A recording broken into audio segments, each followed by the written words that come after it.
Hey, welcome to my Lingo Domingo series. Today I'm going to talk to you about how to start your own comedy night for profit in 5 steps. Let's go, let's go, let's go, let's go, let's go!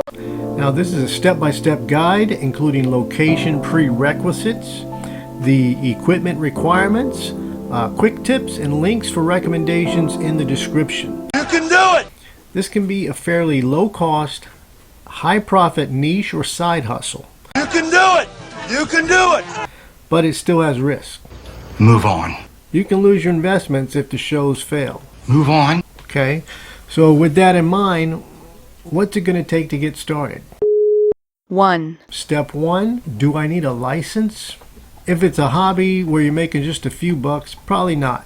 If you're pursuing it as a business venture, then I would suggest getting an LLC, which you would also want to open up a bank account, a business bank account under the LLC. 2. Step 2, location. You need a place for the show. Where are you going to have this comedy show? Remember this, the more the place provides, the easier it should be. For example, if you find a location that's a performance venue and you can do a comedy night there, they may have all the things you need. They may have a stage, they may have lights, they may have sound. If that's all, if they have everything, basically all you got to do is just book the shows, run the shows, pay everyone, and go home. Problem solved. Problem solved. That's not always the case. Now here's a few don'ts that you want at the location. You don't want to have televisions on during the show. You don't want to have pool tables open during the show. You don't want to endanger the talent during the show, and you don't want to have distractions of any other kind if possible. For instance, if you're doing the show in a bar and they have a blender, that's going to be a distraction, but there's not much you can do about it. They got to sell drinks. Okay. What you do want to have is a stage area. That's number 1. Whether it's a real stage for a performance venue, whether it's a temporary stage that they put up like a riser, or whether it's the floor itself. You want to have a safe structure, you want to have a safe area.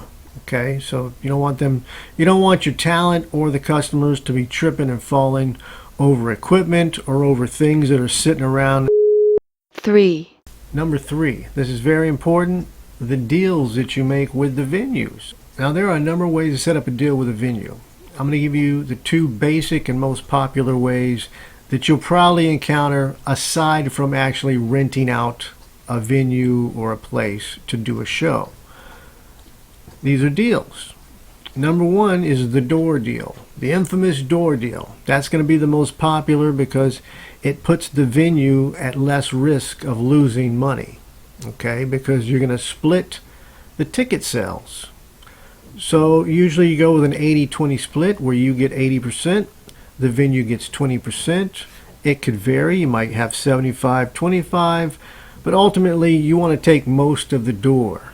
You're probably not going to get any of the bar or any of the food sales because this is brand new. Once you establish yourself, you can renegotiate a deal.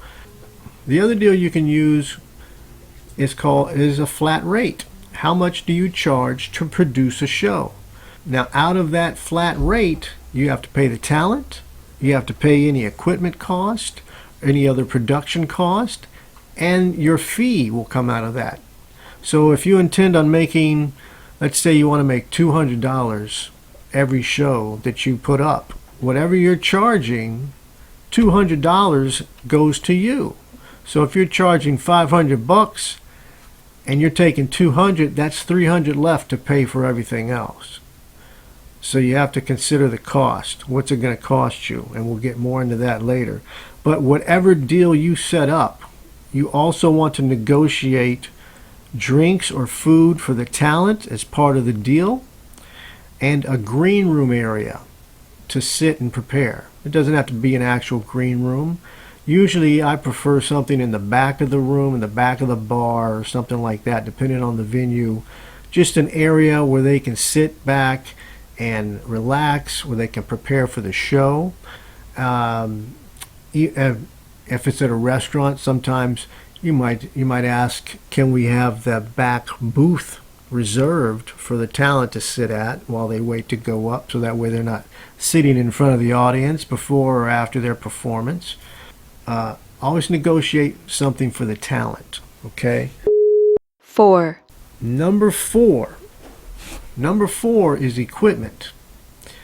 Now, if you don't have money to invest in equipment, if you don't have a budget to buy equipment, and it can cost you, then I suggest that you find venues that already have everything in place. You'll just have to work out the deal, if you can convince them to do the show.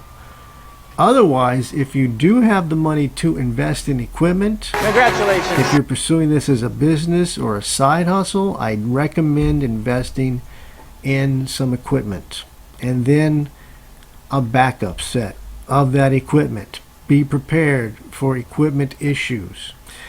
If you need everything across the board, you need sound, lighting, and microphones, that kind of thing.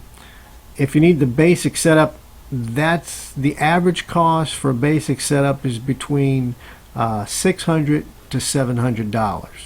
Move on. You can get a decent setup for your sound and your lighting for that amount, okay? So here's what you would need, and I will have examples for you.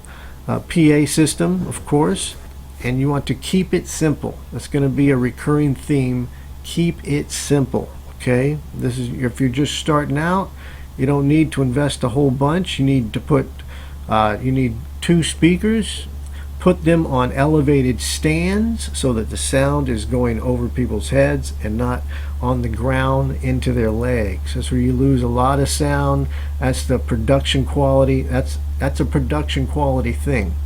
So you want the simple setup, and you want to keep it simple with the setups and simple for the breakdowns. Keep the equipment simple. You need microphone. You need a cable, microphone cable. You need a microphone stand.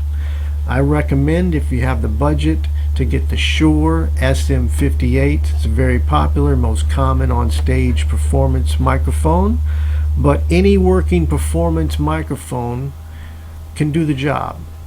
Lights. Lights can be tricky. It's best if you're able to dim the house lights. It's more intimate and people laugh harder in the dark. See if you can dim the lights. If the lights are on, that's fine. It's not a big issue. That's up to the venue depending on where you're at. Now, stage lights may be needed, and you want to keep it simple. Remember, the goal is you just need to be able to see the person in their face. That's the goal. You need to see who's talking up there.